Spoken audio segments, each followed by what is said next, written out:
Assalamualaikum warahmatullahi wabarakatuh. Selamat pagi anak-anak yang cerdas, soleh dan solehah. Apa kabar hari ini? Alhamdulillah, luar biasa, Allahu Akbar. Mudah-mudahan dalam keadaan sehat ya. Jangan lupa memakai masker, cuci tangan dengan air yang mengalir, dan menjaga jarak. Perkenalkan, nama kakak Kak Sofi.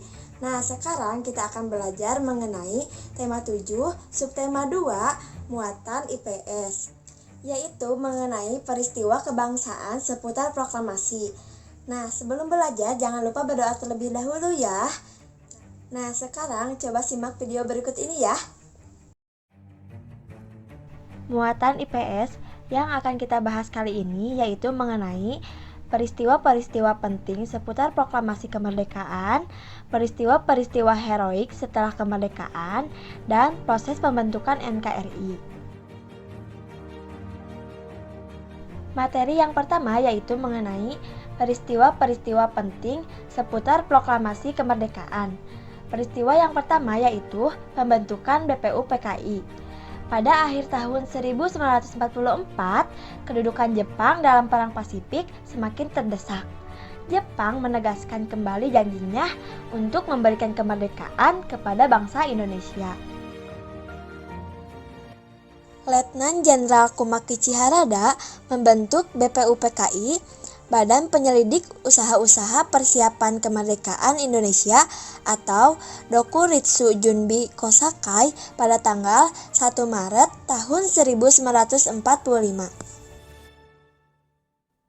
BPUPKI diketuai oleh Rajiman Wedio Diningrat dan bertugas menyelidiki berbagai kebutuhan untuk membentuk sebuah negara yang merdeka. Pada tanggal 28 Mei tahun 1945 sampai 1 Juni tahun 1945, BPUPKI mengadakan sidang resmi. Nah, pada sidang ini menghasilkan rumusan dasar negara, yaitu Pancasila.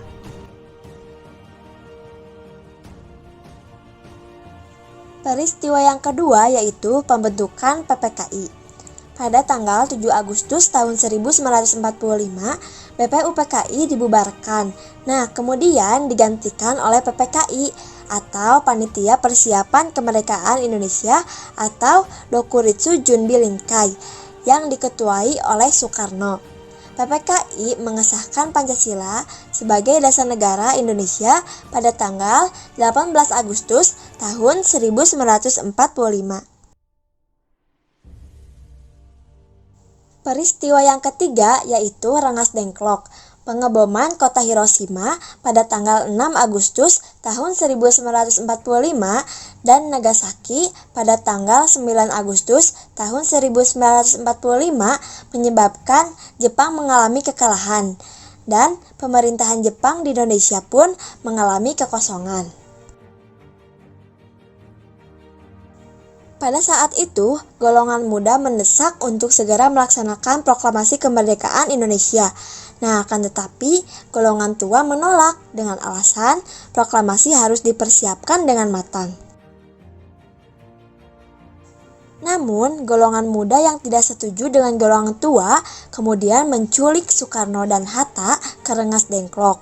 Hal tersebut bertujuan agar Soekarno dan Hatta dapat fokus dan tidak terpengaruh pemikiran lain untuk mempersiapkan kemerdekaan.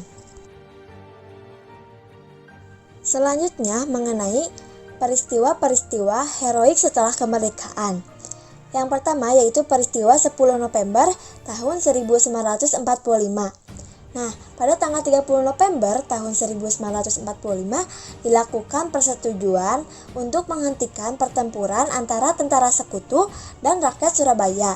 Sekitar pukul 17 atau pukul 5 sore terjadi kembali pertempuran di Gedung Bank Internatio dengan tewasnya pemimpin tentara sekutu Brigadir Jenderal Malabi. Hal tersebut membuat sekutu mengeluarkan ultimatum yang mengharuskan semua pemimpin dan pemuda di Surabaya menyerahkan senjatanya dan juga menyerahkan dirinya. Namun, Gubernur Jawa Timur pada saat itu, R.M. Suryo, menolak ultimatum dan pasukan TKR yang dipimpin Kolonel Sungkono bersama pelajar serta pemuda lainnya pun bersiap menghadapi musuh. Nah, pada tanggal 10 November tahun 1945 meletuslah pertempuran sengit antara sekutu dan rakyat Surabaya. Salah seorang pemimpin barisan banteng, yaitu Bung Tomo, berpidato dengan berapi-api untuk membakar semangat rakyat Surabaya.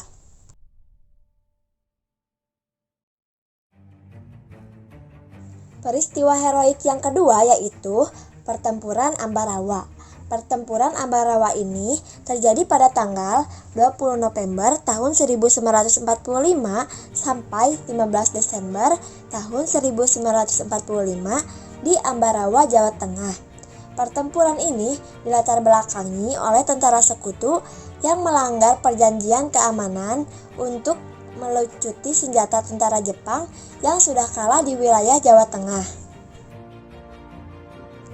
Pada tanggal 26 November tahun 1945, pimpinan pasukan TKR yaitu Letnan Kolonel Isdiman gugur. Sejak saat itu, pimpinan diambil alih oleh Kolonel Sudirman, seorang panglima Divisi 5 Banyumas.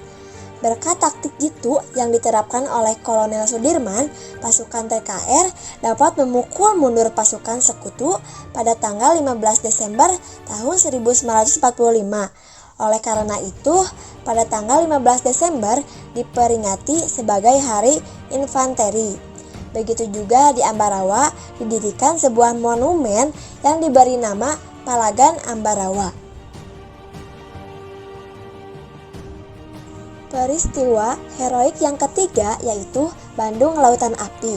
Pada tanggal 21 November tahun 1945, tentara sekutu mengeluarkan ultimatum pertama untuk mengosongkan Bandung bagian utara. Namun peringatan ini tidak dihiraukan oleh para pejuang Indonesia. Sejak saat itu terjadi pertempuran di Bandung Utara yang menyebabkan kekalahan rakyat Indonesia. Bandung Utara pun jatuh ke tangan sekutu, dan pasukan Indonesia beserta pemerintah mundur ke Bandung Selatan. Kemudian, pada tanggal 23 Maret tahun 1946, tentara sekutu kembali mengeluarkan ultimatum kedua untuk mengosongkan Bandung Selatan. Demi keamanan dan keselamatan rakyat, pemerintah Indonesia memerintahkan TRI atau Tentara Republik Indonesia dan para pejuang untuk mengosongkan Bandung Selatan. Sebelum ditinggalkan, Bandung Selatan dibumi hanguskan atau dibakar agar tidak dapat dipakai oleh musuh. Meskipun demikian, para pejuang tetap melawan sekutu dengan taktik gerilya. Peristiwa tersebut dikenal dengan Bandung Lautan Api.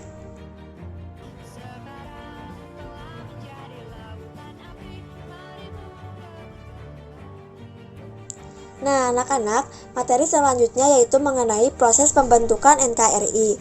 Pasca dibubarkannya PPU-PKI pada tanggal 7 Agustus tahun 1945, dibentuklah Panitia Persiapan Kemerdekaan Indonesia atau PPKI. PPKI yang diketuai oleh Insinyur Soekarno memiliki beberapa tugas utama, yaitu meresmikan pembukaan dan batang tubuh Undang-Undang Dasar tahun 1945, melanjutkan hasil kerja BPU-PKI, serta mempersiapkan segala sesuatu yang berhubungan dengan masalah ketatanegaraan bagi negara baru, yaitu Indonesia. Nah, untuk menjalankan tugas-tugasnya tersebut, maka PPKI segera menggelar beberapa sidang, yaitu yang pertama, tanggal 18 Agustus tahun 1945. Dalam sidang ini, menetapkan dan mengesahkan Undang-Undang Dasar tahun 1945, memilih dan mengangkat Insinyur Soekarno dan Muhammad Hatta sebagai Presiden dan Wakil Presiden Indonesia. Pada sidang yang kedua, yaitu tanggal 19 Agustus tahun 1945, sidang ini membentuk 12 kementerian dan 4 menteri negara dan membagi wilayah Indonesia menjadi 8 provinsi, yaitu Sumatera, Jawa Barat, Jawa Tengah, Jawa Timur, Sunda Kecil, Maluku, Sulawesi, dan Borneo. yang dipimpin oleh seorang gubernur. Selanjutnya, sidang yang ketiga yaitu pada tanggal 22 Agustus tahun 1945. Sidang ini membentuk Komite Nasional Indonesia Pusat atau KNIP sebagai pembantu presiden sebelum lembaga-lembaga negara sesuai Undang-Undang Dasar tahun 1945 terbentuk secara resmi, serta membentuk 3 badan sebagai wadah perjuangan, yaitu Komite Nasional Indonesia atau KNI, Partai Nasional Indonesia atau PNI, dan BKR, Badan Keamanan Rakyat yang memiliki tugas menjaga keamanan dan ketertiban umum di bawah KNI. Sekian video pembelajaran hari ini, mudah-mudahan dapat bermanfaat dan dapat dipahami dengan mudah oleh anak-anak ya. Wassalamualaikum warahmatullahi wabarakatuh. Bye-bye.